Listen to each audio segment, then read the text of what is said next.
कोल्हापुरातील शेंडा पार्क इथल्या राजर्षी छत्रपती शाहू महाराज वैद्यकीय नगरीमध्ये उभारण्यात आलेल्या राजर्षी छत्रपती शाहू महाराज शासकीय वैद्यकीय महाविद्यालयाच्या विविध वास्तूंचा उद्घाटन सोहळा वैद्यकीय शिक्षण मंत्री हसन मुश्रीफ आणि आमदार अमल महाडिक यांच्या हस्ते संपन्न झाला। शासकीय वैद्यकीय महाविद्यालयात शिक्षण घेणाऱ्या विद्यार्थ्यांबरोबरच निवासी डॉक्टर आणि परिचारिकांसाठी या ठिकाणी हॉस्टेल, ऑडिटोरियम, परीक्षा व व्याख्यान कक्ष अशा विविध वास्तूंची उभारणी करण्यात आली आहे। त्याचबरोबर फॉरेन्सिक विभागासाठी स्वतंत्र इमारत आणि शवविच्छेदन गृहाची उभारणी करण्यात आली आहे। नव्यानं प्रस्तावित 1100 बेड्सच्या हॉस्पिटलच्या इमारतीचं कामही प्रगतीपथावर आहे।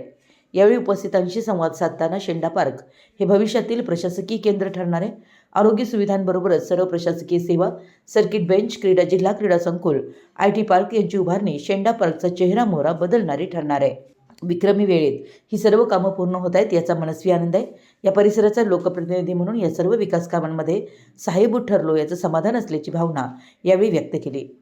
यावेळी जिल्हाधिकारी अमोल येडगे, कोल्हापूर महापालिका आयुक्त तथा प्रशासक के. मंजुलक्ष्मी, राजर्षी छत्रपती शाहू महाराज शासकीय वैद्यकीय महाविद्यालयाचे अधिष्ठाता डॉ. सदानंद भिसे, वैद्यकीय अधीक्षक डॉ. भूषण मिरजे, डॉ. अजित लोकरे यांच्यासह महाविद्यालयाचे सर्व प्राध्यापक, सार्वजनिक बांधकाम विभागाचे अधिकारी, कर्मचारी उपस्थित होते।